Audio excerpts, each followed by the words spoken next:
A la audiencia de Enfoques 1A, mil gracias por la sintonía. Vamos a continuación a hablar de un tema que está anunciado por el propio presidente de la República, Gustavo Petro, de manera reciente, al señalar, al anunciar que al final de este año vamos a tener un invierno tan cruel, tan acentuado, de tanto impacto como el que hubo en el año 2010, cuando, por ejemplo, el invierno destrozó el acueducto de Manizales y otros acueductos en el resto del país, produciendo una grave crisis justamente cuando se estaba posesionando o recién posesionado el entonces presidente Juan Manuel Santos. Vamos a hablar de este tema, de cómo vamos a enfrentar, cómo vamos a aceptar ese desafío de la naturaleza, porque la estamos agotando, ella nos está cobrando por la ventanilla principal todo este desastre ecológico que estamos viviendo. Vamos a hablar de este tema de cómo vamos a enfrentar el riesgo del fuerte invierno que se avecina con el director de la Carder, Julio César Gómez, después de escuchar este importante mensaje de nuestro aeropuerto internacional Matecaña.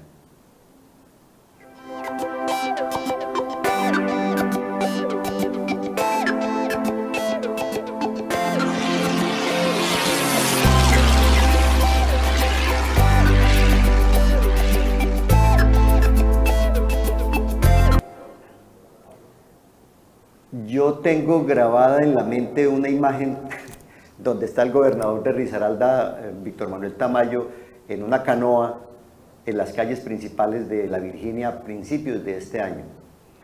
La tengo allí y sobre eso quiero preguntarle al doctor Julio César Gómez, director de la Carder, ¿cómo vamos a enfrentar ese invierno que está anunciado, que es inevitable? Bueno, Luis y audiencia de 1A, efectivamente la Carder y el gobierno departamental con los alcaldes venimos trabajando primero en concientizarlos de la realidad de variabilidad que tenemos y lo que hoy está instalado en Risaralda, que es el fenómeno de la Niña con unas consecuencias gravísimas para la naturaleza, el medio ambiente y para la vida. Vamos a tener, dicen las agencias meteorológicas, un incremento entre el 30 y el 50% en el trimestre final del 2022. Entre el 30 y el 50% de lo que, adicional a lo que ya estamos viviendo en invierno. Adicional a lo que tenemos. Y llevamos 2 años de invierno. Exactamente. Entonces realmente estamos en un verdadero diluvio universal, con una complejidad mayor, y es que tenemos demasiados asentamientos urbanos en las zonas forestales protectoras de la mayoría de las quebradas de mayor riesgo en la macrocuenca del Cauca. En el río Tun tenemos toda la ladera norte, donde tenemos más de 2.000 viviendas asentadas. En la zona del Chaquiro, toda la parte del Chaquiro, la Culebra, que donde tengamos un deslave de ese sector del Alto del Nudo, que tenemos 60.000 cubos de tierra sobre la quebrada Gutiérrez, vamos a comprometer la vida y los bienes y sus patrimonios personales de la gente de Dos Quebradas, sobre todo de los barrios Santa Isabel, por donde pasa la quebrada Los Gutiérrez. La Virginia, en el sector de la Madre Vieja, en el meandro del Cauca y el Risaralda, donde tenemos los barrios Alfonso López, pero podríamos tener inundaciones en la totalidad de la Virginia. Espéreme ahí, porque tenemos las imágenes, director. Vamos a ubicar las imágenes donde se ve la inundación, y sobre esas imágenes usted nos va contando cuál es la historia del meandro de Madre Vieja. ¿Qué es Madre Vieja? ¿Por qué tenemos que tener mucho cuidado con esas invasiones que se están produciendo alrededor? Ahí se ven las imágenes. Bueno, la Virginia es un municipio que tiene unas particularidades grandes. Desde el año 2002 que la Carder empezó a hacer un trabajo allí de estudio de hidrología sobre los ríos Cauca y río Risaralda, determinó que era imposible evacuar a la totalidad del municipio y que era más imposible crear un nuevo asentamiento urbano donde pudiéramos movilizar 20 o 30.000 personas. Entonces empezamos a trabajar en una tarea que se llamó mitigación del riesgo por efectos de inundaciones. Después de muchos estudios de modelación hídrica, llegamos a la conclusión que había que hacer una seria infraestructura que nos permitiera que esos fenómenos de inundaciones por reflujo del río Risaralda, por detenimiento del río Cauca, lo podríamos controlar con jarillones, y por eso la CARD ha construido hasta el momento más de 10 kilómetros de jarillones, más de 16 estaciones de chapaletas, más de 4 estaciones de bombeo, hexápodos, y en este momento bombeo, estamos... perdóneme, es lo que estamos viendo desde el tubo que está sacando el agua. El agua va, inunda las casas y ustedes la sacan el agua, entonces el cuento de nunca acabar. Entonces, ahora nos hemos dado a la tarea, digamos, en este 2.0 de la Virginia, nos hemos dado a la tarea de reconstruir un meandro que se llama la Madre Vieja, que tiene sus orígenes en la década del 60, cuando un sacerdote en ese sector empezó a hacer todo un proceso de urbanización y de repoblación y no tuvo en cuenta de dejar libres las zonas forestales protectoras del río La Virginia y del río Risaralda y del río Cauca, que debería haber sido unos 80 o 100 metros. Entonces empezó a construir sobre ese meandro, sobre la Madre Vieja, y esa Madre Vieja lo que ha venido causando es que en fenómenos de lluvia y de niña, esa Madre Vieja esté totalmente colmatada por vivienda y por infraestructura que hoy está construida sobre ella. Si me equivoco, me corrige. Cuando hablamos de Madre Vieja es un espacio del territorio que debería estar libre. Exacto. Y no está. Hoy está invadido por moteles, está invadido por el Finco, está invadido por balnearios, está invadido por ferretería. Hierros de Occidente tiene una ferretería de más de 4.000 metros cuadrados sobre el meandro del Madre Vieja. Y nosotros nos hemos dado a la tarea de recuperarla.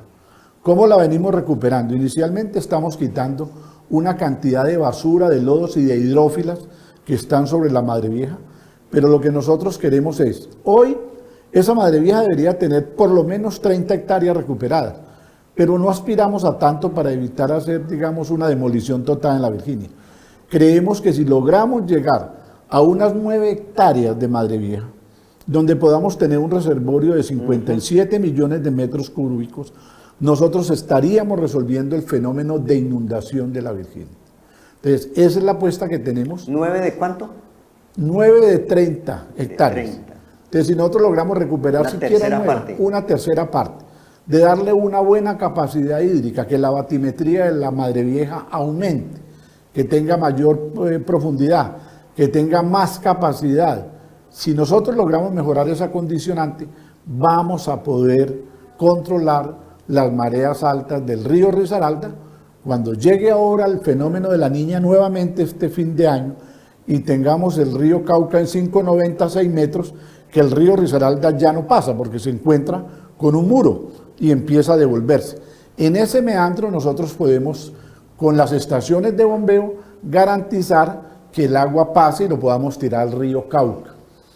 Ese es un proceso dispendioso, pero nos garantizaría que la gente no sufra tanto. Bueno, pero ese 30%, hablando de la gente, ese 30% que se necesita recuperar, la gente de allí es consciente, los empresarios que están ubicados allí son conscientes, la ciudadanía también, porque debería haber una reubicación o relocalización de los habitantes de ese sector, de ese 30%. Desafortunadamente los empresarios son los más negacionistas. Ellos hasta el momento han ofrecido resistencia. Yo los he invitado a muchas mesas de concertación para que miremos cuál es la porción que nos entreguen, siquiera los parqueaderos. Han sido renuentes a ese ofrecimiento. Yo en este momento estoy adelantando una acción constitucional que voy a impetrar y es de declarar la Madre Vieja sujeto de derechos constitucionales, sobre todo porque tenemos que garantizar la vida de las especies que habitan en la Madre Vieja. Recuerde que es un cuerpo vivo, es un humedal gigantesco, que tiene hidrófilas, que tiene peces. ¿Qué son hidrófilas? Son especies que nacen en el agua, sí, naturales, que tienen la capacidad de nacer en el agua. En esa Madre Vieja llegan patos que vienen de las migraciones del norte de Alaska y del sur del país. Hay microorganismos. Pero además de eso es el sitio. Una riqueza biológica. Claro, Luis, pero además de eso es el sitio donde vamos a garantizar la sostenibilidad hídrica de ese municipio para evitar que se vuelva a inundar. ¿Y esa acción constitucional busca qué? De que retiremos a toda la gente que hay de ese sector y podamos interactuar todas las autoridades, la presidencia, la gobernación, la alcaldía, la cárcel, en fin, que podamos actuar de una manera unificada. Pero lo segundo, no en menoscabo de reclamar la natura lo que es de natura, Luis. Hayan afectado esos recursos, yo también me propongo pasar los sancionatorios ambientales a quienes dieron por ocupación, para los que dieron los permisos, pero también a los responsables de estar ubicados en esa zona, porque no lo han hecho por ignorancia o desconocimiento, ellos son conscientes, ellos tenían las escrituras públicas de sus propiedades. Ahí hay cosas tan patéticas como propiedades que en la escritura pública tienen 150 metros cuadrados y están ocupando 2.000 y 3.000 metros cuadrados, y lo que han hecho es tapar la Madre Vieja, echarle escombros, echarle tierra y convertirlas en grandes parqueaderos para sus negocios. Yo no me opongo a la actividad comercial, pero lo que sí me opongo es que estemos afectando todo un municipio, como el municipio de La Virginia, por una acción particular, codiciosa y un interés que no obedece al interés colectivo. Bueno, la Constitución plantea que la propiedad tiene unas limitantes. La Constitución colombiana dice que el interés público prevalece sobre el interés privado. Claro, y además la función, la propiedad privada de la Constitución cumple una función social, ecológica y ambiental. O ecológica y ambiental. Es verdad, ¿no? Claro, por eso es que tenemos una de las constituciones más verdes del mundo. O sea, el fin primordial de la propiedad, si bien es cierto que es satisfacer las necesidades, pero tiene que proteger y tiene que prestar servicios ambientales. Bueno, hay que tener también valor civil para hablar de estas cosas. Claro que sí. Porque yo presumo que los empresarios, pues sí, están generando riqueza, están generando empleo, tienen sus negocios, pagan impuestos, sin duda alguna. Pero el daño que le están causando a la región, provocando esas inundaciones, porque están provocándolas. Porque, claro. A ver, al ocupar la Madre Vieja, ¿qué es lo que está ocurriendo? Están reteniendo los líquidos, claro. ¿cierto? No, al ocupar el principio de Arquímedes, cuando usted en un cuerpo de agua sí. ocupa el espacio que tenía para ese descanso, pues esa agua se va por el municipio, se devuelve por los sanitarios, por los baños. Entonces, claro, recuerda el principio de Arquímedes que nos lo enseñaron por allá. La bomba que ponen exactamente. Y sopla y sale. Todo cuerpo sumergido en un líquido experimenta un empuje de abajo hacia arriba, una disminución aparente de peso igual a la cantidad de agua desalojada. Entonces, si yo a un cuerpo, como es un meandro o es un humedal, le meto un cuerpo físico, pues desplazo el agua de ese lugar. ¿Y esa agua para dónde se va? Para las viviendas de los ciudadanos. Agreguemos que Naciones Unidas declaró los humedales Patrimonio de la Humanidad. Claro, además los humedales están protegidos por una ley internacional, que son las normas Ramsar, de proteger los humedales. Y además todos los humedales, en el caso de la Madre Vieja de La Virginia, es un humedal reconocido en el esquema de ordenamiento territorial del municipio. O sea, tiene esa condicionante de protección. Yo me atrevo a un pronóstico al respecto, director.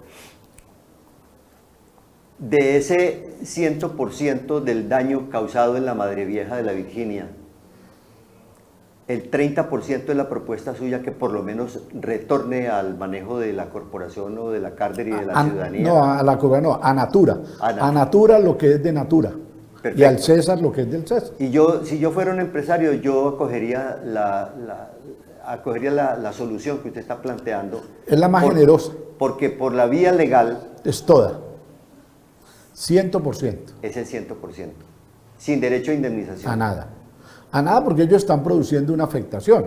Esa ha sido la reflexión que yo los he invitado. Les he dicho, señores, aquí de alguna manera le estamos dando una salida mitigadora a los problemas de ustedes, que ya los tienen, y a los de nosotros, que no son menores. Pero si ellos tuvieran ese grado de conciencia y de convencimiento, pero que la mayoría de ellos, como todos los seres humanos, desafortunadamente, estamos en una postura negacionista, pero codiciosa. Y egocéntrica. Cómprenmelo todo. Pero yo creo que, pues yo no sé si habrá que comprarlo. Lo que yo sí digo es que le tenemos que devolver a la Madre Vieja de la Virginia ese territorio que le pertenece, si queremos mantener la sostenibilidad de la Virginia. Es que la historia de la Virginia hay que acabarla ya, esa historia de que cada 3 meses, es que, mire Luis, y a la audiencia, el cambio climático llegó para quedarse. ¿Qué nos toca a los seres humanos? Adaptarnos a una realidad. Eso de la Madre Vieja es un proceso de adaptación.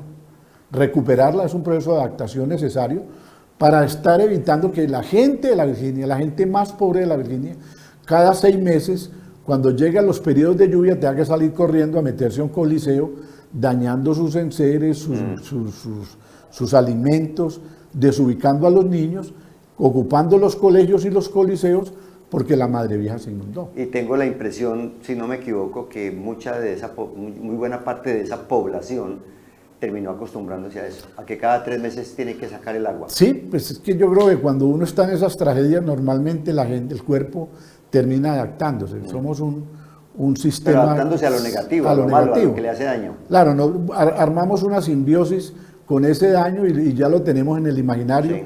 En tal día tenemos que salir corriendo. Eso lo queremos acabar. Y vuelvo y repito, nosotros desde la corporación queremos pedirle a los gobernantes que den un giro en la mirada, departamental y seccionales y nacionales, para que empecemos a ver la Virginia como un gran polo de desarrollo. Todas las viviendas que hoy tenemos que reubicar en Dos Quebradas, en Pereira, yo diría que el único sitio donde realmente podríamos hacer esas reubicaciones sería en tierras del municipio de La Virginia, en Totuí, sí. Y en La Virginia Balboa. Es que tenemos un municipio sí. Que toca ahí, tiene tierra, pero lo más importante, hoy tenemos muy buenas condiciones hídricas, tenemos 2 ríos muy grandes, Cauca y Risaralda, que fácilmente podríamos tener una seguridad, que es la gran discusión que tenemos sobre el Otún. El Otún sí va a resistir el crecimiento que todavía se le espera meter a Pereira y al área metropolitana. Es que el Otún está hoy manteniendo Pereira Dos Quebradas. Sí, claro. Sí tenemos río hoy para un crecimiento... No, el río Otún en verano es una quebrada, doctor. Es una quebrada, todos sabemos que tiene abatimientos altísimos. Yo lo he dicho en este programa en varias oportunidades. Yo que llevo 15 años en la cárcel y que he tenido la oportunidad de estarlo midiendo en épocas de estiaje, en fenómenos de niña, yo sé lo que realmente es capaz el río Otún. No puedo dejarlo ir, doctor, de este programa, de esta parte que hemos abocado sobre el invierno que se nos avecina, entre el 30 y el 50%, según manifiesta usted, mucho más fuerte que lo que hemos vivido en estos 2 últimos años, sin antes tocar siquiera tangencialmente el problema de las tragedias de La Esneda y Santa Rosa de Cabal, con el riesgo de que se repitan en otras partes del territorio risaraldense, especialmente en la zona de Santa Rosa, Dos Quebradas, Pereira, La Virginia. Derrumbes. Claro. Los suelos de Risaralda son suelos que tienen una característica clara. Primero son suelos dependientes, lo que nosotros llamamos suelos de coluvión. Segundo son suelos fallados, lo que nosotros llamamos línea de falla, porque tienen rupturas por los mismos fenómenos de evolución y de maduración de esos suelos. Y lo tercero son suelos que en su mayoría los sustratos son cenizas volcánicas. Sí, o sea, con formación de cenizas volcánicas. Claro, son suelos que no tienen confinación.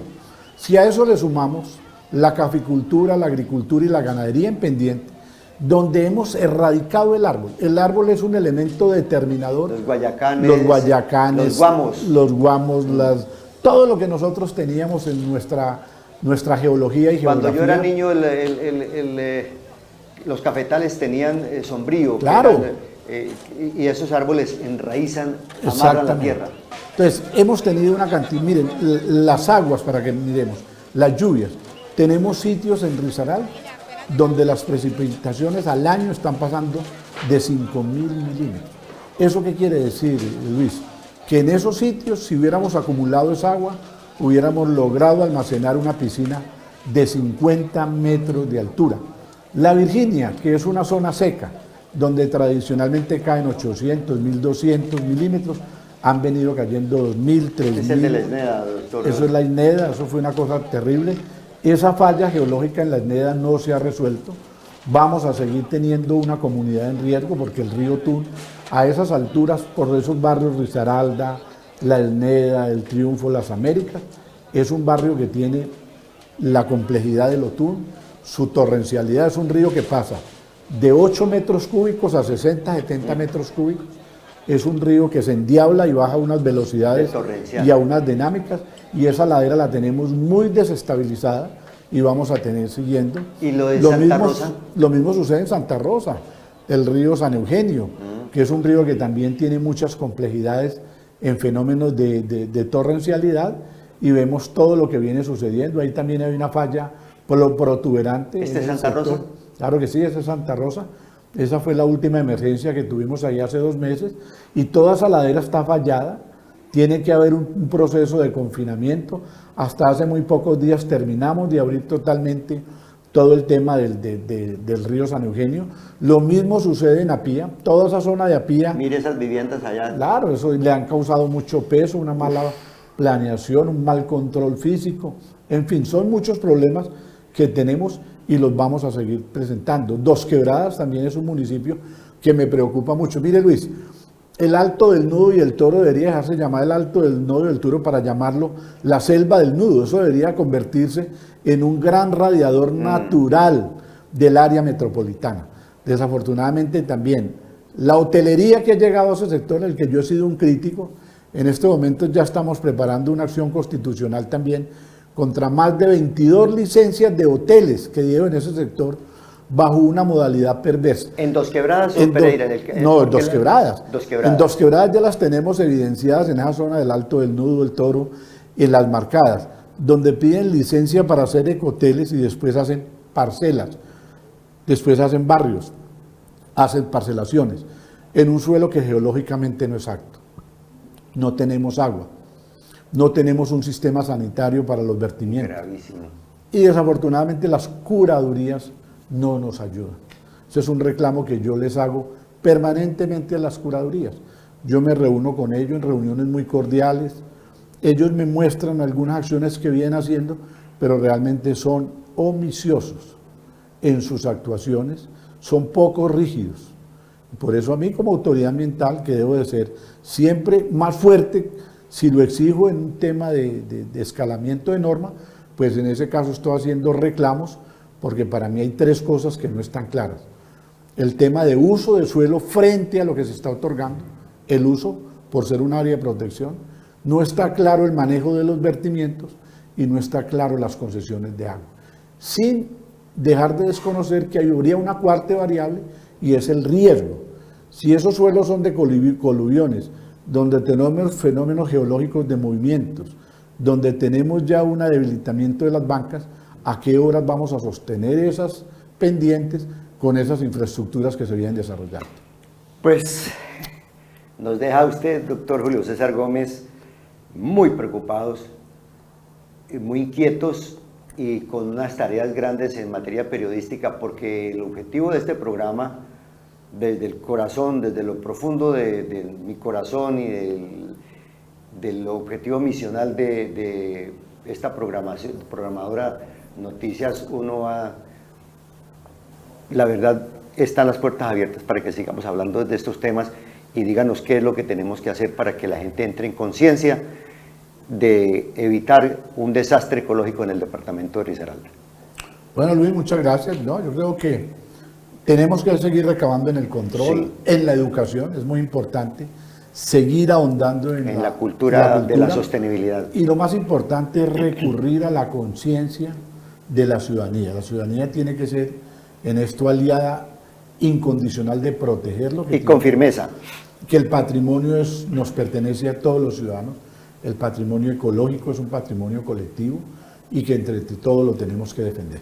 A nuestra audiencia de Enfoques 1A, aquí directamente desde el programa, estamos con el doctor Julio César Gómez, el director de la CARDER, hablando de estos temas tan trascendentales para la supervivencia y específicamente sobre un tema en el cual he venido recabando en los últimos programas. Lo que está en riesgo realmente es nuestra calidad de vida, la calidad de vida de la comunidad. Hasta una próxima oportunidad y muchas gracias por la sintonía.